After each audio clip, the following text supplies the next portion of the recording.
मौद्रिक नीति 2078-79 को तेस्रो त्रैमासिक समीक्षा गर्दाको समयमा देखिएको अन्तर्राष्ट्रिय आर्थिक परिदृश्य यथावतै रहेको छ।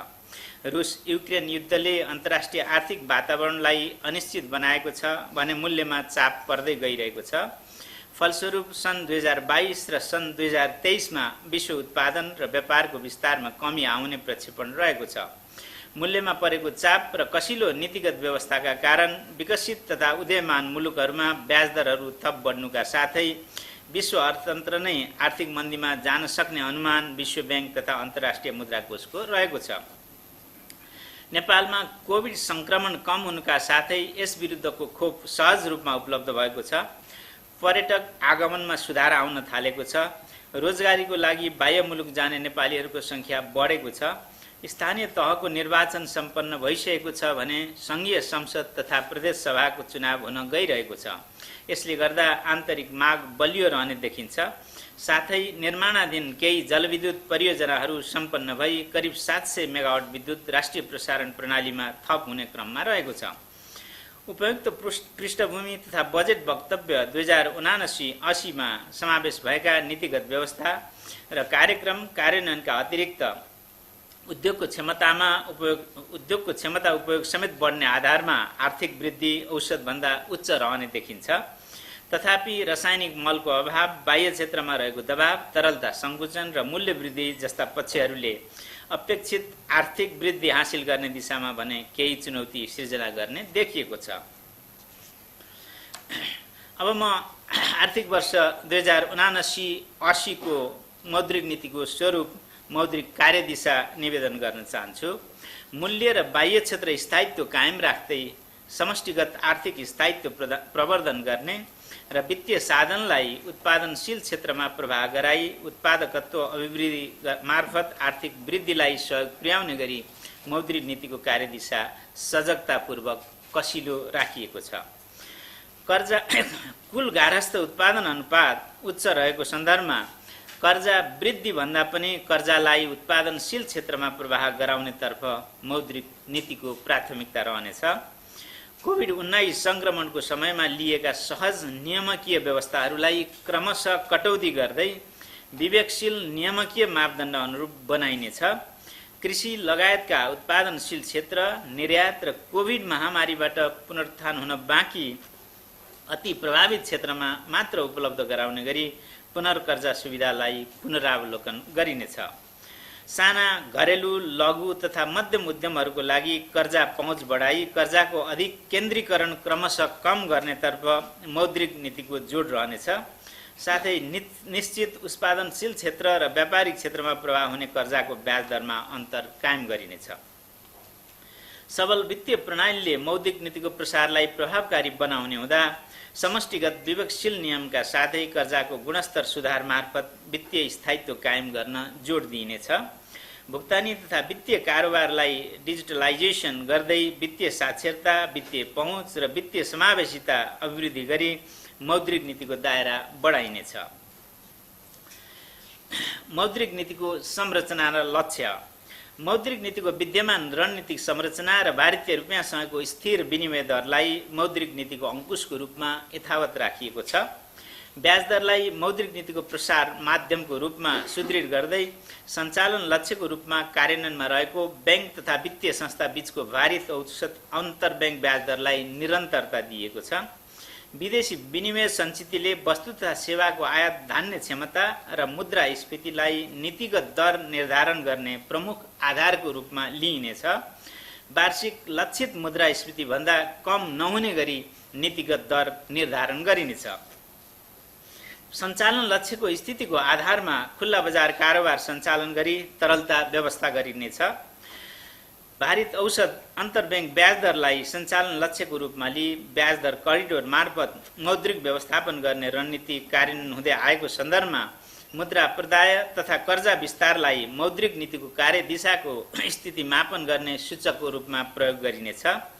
तदनुरूप आर्थिक वर्ष 2079-80 मा विस्तृत मुद्रा प्रदायको वृद्धि दर 12% र निजी क्षेत्रतर्फ जाने कर्जाको वृद्धि दर 12.6% रहने प्रक्षेपण रहेको छ। नेपाल सरकारको बजेट वक्तव्य 2079-80ले 8% को आर्थिक वृद्धि दर हासिल गर्ने र मुद्रास्फीतिलाई 7% भित्र कायम राख्ने लक्ष्य लिएको छ। नेपाल जस्तो सानो र आयातमा आधारित खुला अर्थतन्त्र भएको मुलुकले सुविधाजनक स्तरमा विदेशी विनिमय संचिति कायम गर्नुपर्ने बाध्यतालाई मध्यनजर गरी 7 महिनासम्मको वस्तु तथा सेवा आयात धान्न सक्ने विदेशी विनिमय संचिति कायम राख्दै माग पक्षबाट मूल्यमा चाप पर्न नदिई लक्षित आर्थिक वृद्धि हासिल गर्न सहयोग पुर्याउनु मौद्रिक नीतिको लक्ष्य हुनेछ। कर्जाको आकार कुल गार्हस्थ उत्पादन सरह नै पुगिसकेको छ। कर्जा तथा विस्तृत मुद्रा प्रदायको वृद्धि दरलाई कुल गार्हस्थ उत्पादनको वृद्धि दरकै हाराहारीमा कायम राख्न सहयोग पुग्ने गरी ब्याज दर करिडर तयार गर्ने र कर्जालाई उत्पादनशील क्षेत्रमा प्रवाह गराई आर्थिक वृद्धिका लागि आवश्यक वित्तीय स्रोत परिचालन गर्नेतर्फ मौद्रिक नीति परिलक्षित हुनेछ। उपरोक्त संरचना र लक्ष्यलाई आधार मान्दै तपसिल बमोजिमका मौद्रिक उपायहरू अवलम्बन गरिएको छ। मूल्य र विदेशी विनिमय संचितिमा परेको चापलाई मध्यनजर राखेर समष्टिगत आर्थिक स्थायित्वको लागि ब्याज दर करिडर अन्तर्गतको दरहरूलाई 1.5% बिन्दुले वृद्धि गरी बैंक दर 8.5%, नीतिगत दर 7% र निक्षेप सङ्कलन दरलाई 5.5% कायम गरिएको छ। अन्तर्ब्याङ्क कारोबारको भारित औसत ब्याज दर नीतिगत दरको तुलनामा 2% भन्दा बढी बिन्दुले तल माथि भएमा रिपो, रिभर्स रिपो, बोलकबलको खुला हुने व्यवस्था मिलाइनेछ।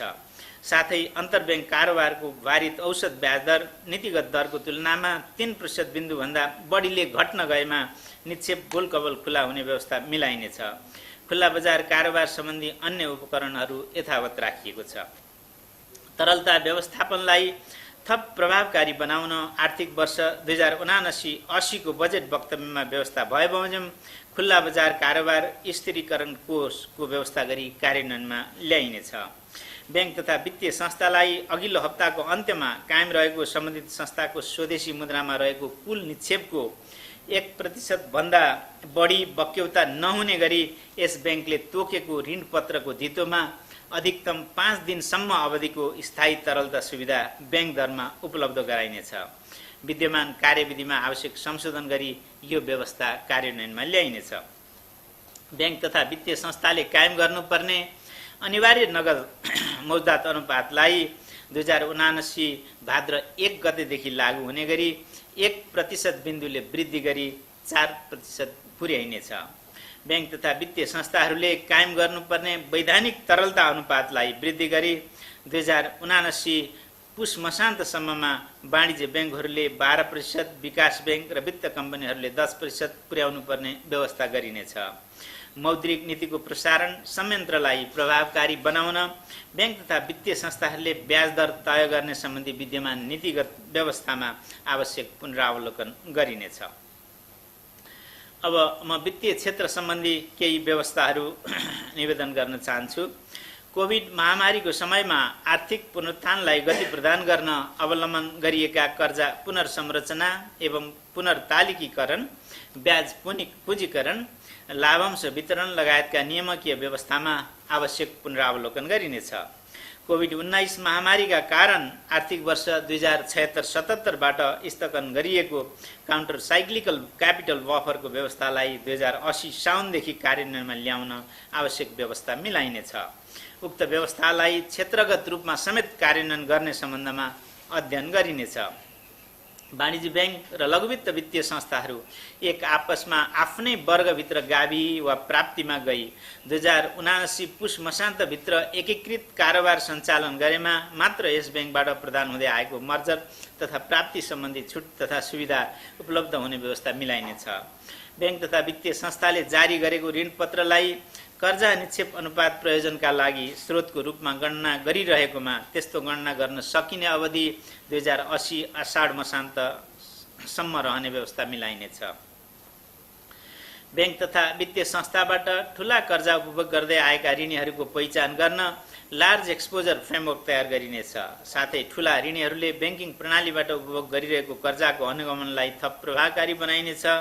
विद्यमान एकल ग्राहक कर्जा सम्बन्धी सीमालाई पुनरावलोकन गरिनेछ। समष्टिगत आर्थिक चरहरूमा आउने उतार चढावका कारण ब्याङ्किङ क्षेत्रमा आउने दबाव परीक्षण गर्न म्याक्रो स्ट्रेस टेस्टिङ फ्रेमवर्क तयार गरी कार्यान्वयनमा ल्याइनेछ।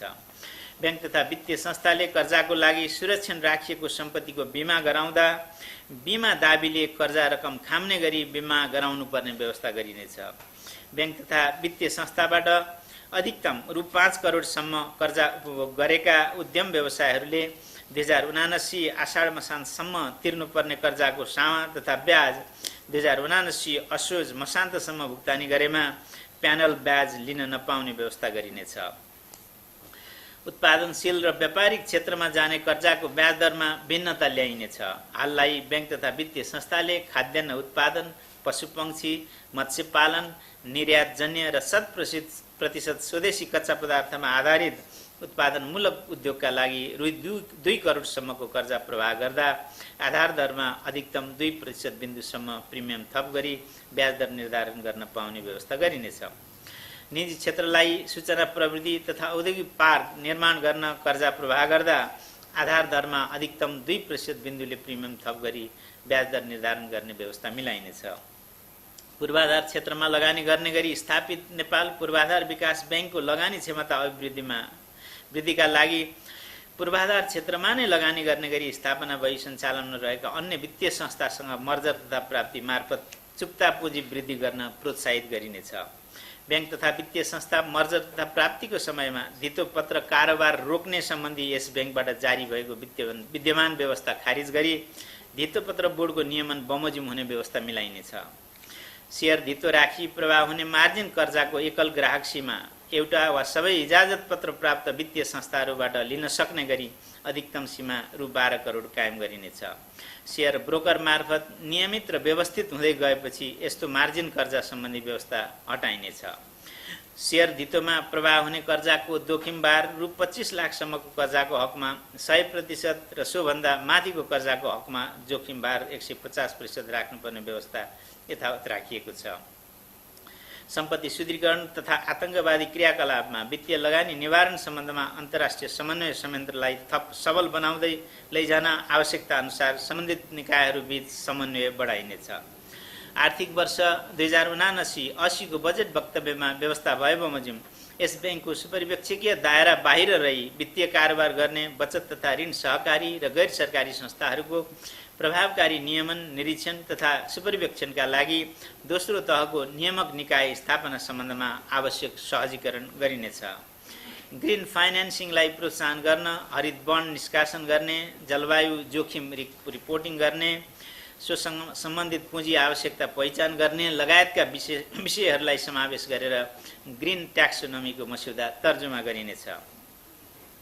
वैदेशिक रोजगारीका लागि विदेश जाने नेपालीहरूले विदेशी मुद्रा सटै सुविधा प्राप्त गर्न अनिवार्य रूपमा ब्याङ्क खाता हुनुपर्ने लगायत विप्रेषण औपचारिक माध्यमबाट स्वदेश भित्र्याएको प्रमाणका आधारमा विभिन्न सेवा तथा सुविधा उपलब्ध हुने व्यवस्था गर्न नेपाल सरकारका सम्बन्धित निकायहरूसँग आवश्यक समन्वय गरिनेछ।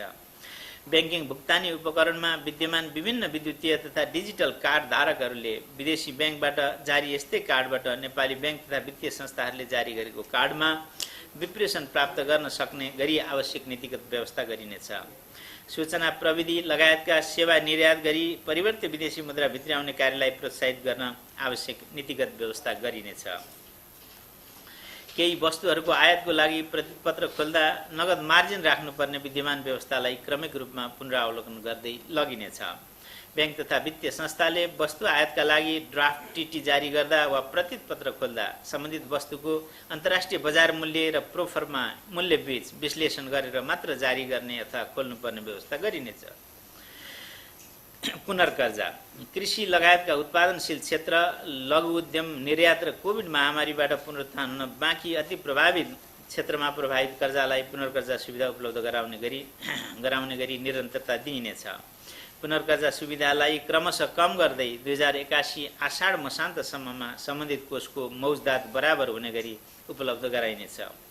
आर्थिक वर्ष 2079-80 को बजेट वक्तव्यमा उल्लेखित सहुलियतपूर्ण कर्जा सम्बन्धी कार्यक्रमहरू नेपाल सरकारबाट स्वीकृत कार्यविधि बमोजिम कार्यान्वयन गरिनेछ। स्टार्टअप व्यवसायमा कर्जा पहुँच बढाउन वैकल्पिक वित्तका स्वरूपहरू जस्तै peer to peer lending, crowd funding सम्बन्धमा अध्ययन गरिनेछ। बैंक तथा वित्तीय संस्थाले लघुवित्त वित्तीय संस्थाहरूलाई विपन्न वर्ग कर्जा अन्तर्गत थोक कर्जा प्रवाह गर्दा आधार दरमा 2% बिन्दुसम्म मात्र प्रिमियम थोक गरी ब्याज दर निर्धारण गर्नुपर्ने व्यवस्था गरिनेछ। लघुवित्त वित्तीय संस्थाहरूले आफ्नो पुँजीकोष बराबरको ऋणपत्र जारी गरी स्रोत परिचालन गर्न सक्ने व्यवस्था गरिनेछ। आर्थिक वर्ष 2079-80 को बजेट वक्तव्य बमोजिम कृषि कर्जामा सहज पहुँच पुर्याउने उद्देश्यले स्थापना हुने लघुवित्त कोषको कानुनी, संस्थागत र कार्य सञ्चालन ढाँचा अनुसार कार्यान्वयनमा सहजीकरण गरिनेछ। विद्युतीय भुक्तानी कारोबारलाई प्रोत्साहन गर्दै लैजाने कार्यलाई निरन्तरता दिएको छ। आर्थिक वर्ष 2079-80लाई विद्युतीय भुक्तानी कारोबार प्रवर्धन वर्षको रूपमा मनाउन आवश्यक संस्थागत समन्वय गरिनेछ। इनोभेसन सेन्टर र रेगुलेटरी स्यान्डबक्स स्थापना सम्बन्धी अध्ययन गरिनेछ। आर्थिक वर्ष 2079-80 को बजेट वक्तव्य बमोजिम पूर्ण डिजिटल ब्याङ्किङको स्थापना गर्न नेपाल राष्ट्र ब्याङ्क ऐन 2058, ब्याङ्क तथा वित्तीय संस्था सम्बन्धी ऐन 2073 को संशोधन तथा आवश्यक अन्य विशेष ऐन एवं संस्थागत संरचना तयार गर्ने सम्बन्धमा आवश्यक कार्य गरिनेछ। भुक्तानी सम्बन्धी कार्य गर्ने अनुमति प्राप्त संस्थाहरू एक आपसमा गाभिने तथा प्राप्ति गर्ने यस्ता संस्थाहरूमा तोकिएको सीमासम्म वैदेशिक लगानी भित्र्याउने लगायत अनुमति सम्बन्धी विद्यमान नीतिगत व्यवस्था पुनरावलोकन गरिनेछ। अन्त्यमा आन्तरिक उत्पादनको तुलनामा तीव्र रूपमा विस्तार भएको समग्र मागका कारण चालू खाता एवं शोधनान्तर घाटा उल्लेख्य बढ्न गएकोले बजारबाट तरलता प्रसूचित हुन गई ब्याज दरमा दबाव पर्न गएको छ। अन्तर्राष्ट्रिय आर्थिक परिदृश्य, रुस युक्रेन युद्ध, इन्धनको मूल्य वृद्धि, आन्तरिक उत्पादन तथा समष्टिगत मागको स्थिति, आयात तथा विप्रेषण अपराहको प्रवृत्ति आदिलाई दृष्टिगत गर्दा मूल्य तथा बाह्य क्षेत्रमा परेको चाप केही समयसम्म कायम नै रहने देखिन्छ। यसर्थ मूल्य तथा बाह्य क्षेत्र सम्बन्धी परिदृश्य र आर्थिक वृद्धिको लक्ष्यलाई दृष्टिगत गरी मौद्रिक नीतिको कार्यदिशालाई सजगतापूर्वक ढङ्गले कसिलो राखिएको छ। यसबाट समष्टिगत आर्थिक स्थायित्व कायम राख्दै आर्थिक क्रियाकलापहरू चलायमान बनाइराख्न सहयोग पुग्ने अपेक्षा राखिएको छ। यस मौद्रिक नीतिको कार्यान्वयनबाट आन्तरिक तथा बाह्य स्थायित्व कायम राख्न सहयोग पुग्ने विश्वास रहेको छ। मुद्रास्फीति तथा विदेशी विनिमय संस्थितिले आयात धान्ने क्षमतामा आउने परिवर्तनका आधारमा मौद्रिक नीतिको त्रैमासिक समीक्षा गर्दा मौद्रिक उपायहरूमा आवश्यकता अनुसार परिवर्तन गरिनेछ। आर्थिक वर्ष 2079-80 को यो मौद्रिक नीति तर्जुमाको क्रममा सहयोग पुर्याउने नेपाल सरकारका निकायहरू, उद्योग व्यवसायसँग सम्बन्धित सङ्घ संस्थाहरू, ब्याङ्क तथा वित्तीय संस्थाहरू, विद्वत वर्ग, सञ्चार माध्यम लगायत सबै सरोकारवालालाई धन्यवाद ज्ञापन गर्दै यो मौद्रिक नीतिमा व्यवस्था गरिएका नीति तथा कार्यक्रमहरूको कार्यान्वयनमा सदाझैँ सबैको सहयोग रहने यस ब्याङ्कको विश्वास रहेको छ।